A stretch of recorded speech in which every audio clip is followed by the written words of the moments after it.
അന്നേരം പൈസ ചോദിച്ചപ്പോൾ പറഞ്ഞ് കിട്ടുന്ന വഴി നോക്കി കേസ് കൊടുക്കുക അങ്ങനെ ഇങ്ങനെയാണെന്ന് പറഞ്ഞിട്ട് വളരെ ധിക്കാരപരമായിട്ടാണ് സുധീറും ബഷീർ അഹമ്മദൊക്കെ സംസാരിച്ചത്. പറഞ്ഞതും വളരെ പാവപ്പെട്ടവരൊക്കെയാണ് ഇവർ വഞ്ചിച്ചിരിക്കുന്നത്. ഇങ്ങനെ ഇടങ്ങാറാക്കുക, ഒരു രോഗിയാണെന്ന് പോലും നോക്കാതെയാണ് അന്ന് വിളിച്ച് തള്ളിയതും പറ്റിയതും ഒക്കെ. വടകരയിൽ സൊസൈറ്റിയിൽ പണം നിക്ഷേപിച്ചതിനെ തുടർന്ന് തട്ടിപ്പിനിരയായ കൂടുതൽ പേർ പരാതിയുമായി രംഗത്ത്. പയ്യോളി അയനിക്കാട് സ്വദേശി അൻവർ ഹുസൈനും മകൾ ആയിഷ ഫിദയ്ക്കും കിട്ടാനുള്ളത് 15 ലക്ഷത്തിലേറെ രൂപ. രോഗികളായവർ ഉൾപ്പെടെയുള്ളവരെയാണ് സൊസൈറ്റി ഭാരവാഹികൾ കൂടുതലായും നിക്ഷേപകരാക്കിയതെന്നും ഇവർ പറയുന്നു. ഓഫീസിലെത്തിയപ്പോൾ നിലവിലെ പ്രസിഡന്റ് ഉപ്പയെ മർദ്ദിച്ചതായി ആയിഷ ഫിദ പറഞ്ഞു. അൻവർ ഹുസൈൻ ഏറെ ആരോഗ്യ പ്രശ്നങ്ങളുള്ള ആളാണ്. സ്ഥിരമായി ഒരു വരുമാനം ലഭിക്കുമെന്നുള്ളതുകൊണ്ടാണ് 19 ലക്ഷം നിക്ഷേപിച്ചത്. ലാഭവിഹിതം ലഭിക്കാതായതോടെ പണം തിരികെ ലഭിക്കാൻ നിരന്തരം അപേക്ഷിച്ചതോടെ 5 ലക്ഷം ഇവർക്ക് പലതവണയായി കിട്ടി. എന്നാൽ കഴിഞ്ഞ കുറെ കാലമായി സൊസൈറ്റി ഡയറക്ടർമാർ പണം നൽകുന്നതിൽ വിമുഖത കാണിക്കുന്നു. പോലീസിൽ പരാതി നൽകുമെന്നായപ്പോൾ കേസ് നീണ്ടാൽ തുക ലഭിക്കില്ലെന്ന് പറഞ്ഞ് പിന്തിരിപ്പിച്ചു. എനിക്ക് 13,30,000 13,40,000 പിന്നെ 10 മാസത്തെ പ്രോഫിറ്റും ഉണ്ട്.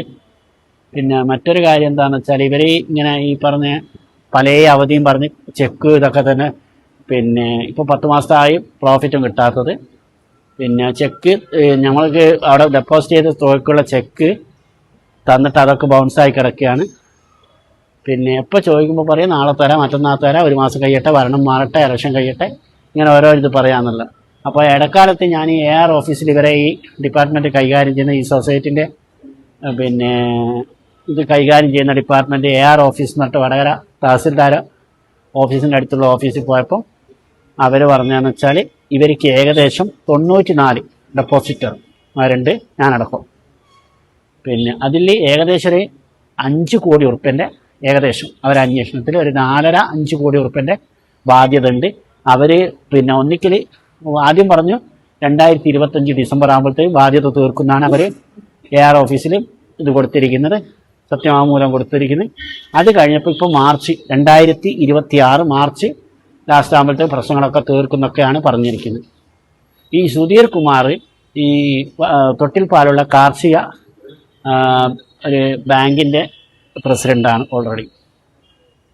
അപ്പം ഇയാൾ ഈ പദവി ഉപയോഗിച്ചിട്ടാണ് പല ഡെപ്പോസിറ്റർമാരെ കബളിപ്പിക്കുകയൊക്കെ ചെയ്തിട്ടുള്ളത്. ഇടക്കാലത്ത് നിങ്ങൾക്ക് പൈസ കിട്ടുന്ന വഴി നോക്ക് എന്നൊക്കെ പറഞ്ഞിട്ട് ഈ ബഷീർ അഹമ്മദും സുധീറൊക്കെ എന്നോട് സംസാരിച്ചു. ഞാൻ ബഷീർ അഹമ്മദിൻ്റെ വീട്ടിൽ ഞാനും എൻ്റെ ഭാര്യയും എൻ്റെ ഇളയ മോളൊക്കെ പോയിരുന്നു. അന്നേരം പൈസ ചോദിച്ചപ്പോൾ പറഞ്ഞ് നിങ്ങൾ കിട്ടുന്ന വഴി നോക്കി കേസ് കൊടുക്കുക അങ്ങനെ ഇങ്ങനെയാണെന്നൊക്കെ പറഞ്ഞിട്ട് വളരെ ധിക്കാരപരമായിട്ടാണ് സുധീറും ബഷീർ അഹമ്മദൊക്കെ സംസാരിച്ചിരിക്കുന്നത്. അപ്പോൾ പല അവധി പറഞ്ഞിട്ട് ഒരു പൈസ ഇപ്പോൾ 13,30,000 10 മാസത്തെ പ്രോഫിറ്റും എനിക്ക് എൻ്റെ മകൾക്കും ഭാര്യക്കും കിട്ടാനുണ്ട്. ഇനിയിപ്പോൾ എന്താണ് നിങ്ങൾ പോലീസിൽ പരാതി കൊടുക്കുന്നത്? എന്താ അവസ്ഥ? ഈ തുക ലഭിക്കാൻ കാരണം ഇപ്പോൾ ഇതിൽ നമ്മളെ കൂടെ ഡെപ്പോസിറ്ററായി ഉണ്ടായിരുന്ന ഈ ഇബ്രാഹിം എന്ന് പറഞ്ഞ ആൾ, ഇബ്രാഹിം രാജി എന്ന് പറഞ്ഞ ആൾ ഓൾറെഡി ഇപ്പോൾ സുധീറിൻ്റെ വീട്ടിൽ പോയിട്ട് ആത്മഹത്യ ചെയ്തിട്ടുണ്ട്. അപ്പോൾ നമുക്ക് ജീവിക്കാൻ വേറെ ചുറ്റുപാടൊന്നുമില്ല. കാരണം എനിക്ക് 2 പെൺപിള്ളേരാണ് വന്നത്. രണ്ടാമത്തെ വെച്ചാൽ ഞാൻ പിന്നെ നെഫ്രോൻ്റെ ചികിത്സയിലുള്ള ആളാണ്. പിന്നെ ലിംഫെഡിമ പേഷ്യൻ്റാണ്. അപ്പോൾ നല്ലൊരു പൈസ മാസത്തിൽ ഗുളികക്ക് മരുന്നിനും ചികിത്സയൊക്കെ ആയിട്ട് വേണം. നിങ്ങൾക്ക് വേറെ ജീവിക്കാനോ ചുറ്റുപാടില്ല. അപ്പം ഇതിൻ്റെ നിയമവശങ്ങൾ ഞങ്ങൾ വിദഗ്ധരായിട്ട് അന്വേഷിച്ചിട്ട് ചെയ്യാമെന്നുള്ളൊരു അഭിപ്രായത്തിലുള്ളത്. പോലീസ് പരാതി കൊടുത്തിട്ടില്ല. കാരണം അതൊക്കെ ഇവർ പല അവധിയും പറഞ്ഞ് ഇന്ന അവധിക്ക് തരും എന്നൊക്കെ പറഞ്ഞിട്ട് പല അവധി ഞങ്ങൾ പരാതി കൊടുക്കാനും നിയമ നടപടികൾ സ്വീകരിക്കാനൊക്കെ ശ്രമിച്ചതായിരുന്നു. അന്നേരം പല അവധിയും പറഞ്ഞിട്ട് ഇന്ന് തരാം, നാളെ തരാം, അല്ലെങ്കിൽ ഭരണം മാറട്ടെ, ഇലക്ഷൻ കഴിയട്ടെ എന്നൊക്കെ പറഞ്ഞിട്ട് ഓരോ മുട്ടാപ്പൊക്കെ ന്യായങ്ങളൊക്കെ പറഞ്ഞിട്ട് നമ്മളതിന് പിന്തിരിപ്പിക്കുകയാണ് ചെയ്തിരിക്കുന്നത്. അൻവർ ഹുസൈൻ കൂടുതലും. കാരണം ഇപ്പോൾ ഇന്നും ഇന്നലെയൊക്കെ ആയിട്ട് പത്രമാധ്യമങ്ങളിൽ കൂടെയും ദൃശ്യമാധ്യമങ്ങളിൽ കൂടെയും വന്ന റിപ്പോർട്ട് പ്രകാരം അടിസ്ഥാനത്തിൽ പിന്നെ ഹാർട്ട് പേഷ്യൻറ്റ്, അതുപോലെ കിഡ്നി പേഷ്യൻ്റ്, ഇങ്ങനത്തെ ആൾക്കാരൊക്കെയാണ് കൂടുതൽ ഇതിൽ വഞ്ചിതരായത്. കാരണം എന്താ വെച്ചാൽ ചികിത്സക്കും മറ്റും ഇതിനെ ഡിപ്പെൻഡ് ചെയ്തുകൊണ്ടാണ് അവർ ചികിത്സയും മറ്റുള്ള കാര്യങ്ങളൊക്കെ ആശ്രയിച്ചിട്ടാണ് ഇവർ ഈ പൈസയൊക്കെ ഇട്ടിരിക്കുന്നത്. എല്ലാം വളരെ ചുറ്റുപാട് കുറഞ്ഞതും വളരെ പാവപ്പെട്ടവരൊക്കെയാണ് ഇവർ വഞ്ചിച്ചിരിക്കുന്നത്. നിക്ഷേപം ചോദിച്ചപ്പോൾ സൊസൈറ്റി ഓഫീസിൽ വെച്ച് ഉപ്പയെ മർദ്ദിച്ചതായി അൻവറിന്റെ മകൾ ആയിഷ ഫിദ പറഞ്ഞു. പണം ലഭിക്കാതായതോടെ കടുത്ത പ്രയാസത്തിലായതായും അവർ പറഞ്ഞു. പരാതിയുമായി മുന്നോട്ടു പോകാനാണ് ഇവരുടെ തീരുമാനം. ചികിത്സ മുടങ്ങുന്നതിന്റെ പ്രയാസം ഈ കുടുംബത്തെ അലട്ടുന്നുണ്ട്. എന്റെ പഠിത്തത്തിന്റെ ആവശ്യത്തിന് വേണ്ടിയിട്ട് അങ്ങനെ ഒരിക്കലും ഇപ്പൊ പൈസ ചോദിക്കാൻ പോയപ്പോഴാണ് ബഷീർ ഇപ്പൊ പിടിച്ച് തള്ളിയതും ഉപ്പാന്റെ കയ്യിലൊരു ഫ്രാക്ചർ പോലെ വന്നിട്ടുണ്ടായിരുന്നു. എന്റെ ഉപ്പ നല്ലൊരു നിത്യരോഗിയാണ്.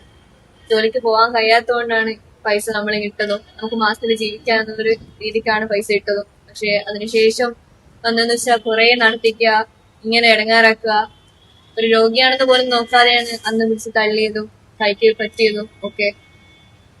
ഇതല്ലാതെ വേറൊരു കാര്യം ഞങ്ങൾക്ക് ജീവിക്കാനില്ല. ഞങ്ങളുടെ കാര്യത്തിലായാലും ഇപ്പൊ വളരെ ഇതിലാണ് ഞങ്ങൾ വിളിച്ചിട്ടുണ്ടായിരുന്നവരെ. ഞാൻ വിളിക്കുമ്പോൾ ഒറ്റ പ്രാവശ്യം ഫോൺ എടുക്കുക, അത് കഴിഞ്ഞാൽ ഫുള്ള് ഫോൺ സ്വിച്ച് ഓഫ് ചെയ്യുക, അങ്ങനത്തെ കുറെ കാര്യങ്ങളായിരുന്നു അവരുടെ ഭാഗത്തുനിന്നുണ്ടായിരുന്നത്. ഇത് മതിയോ? പാർക്കോ ഗോൾഡ് ആൻഡ് ഡയമണ്ട്സ്,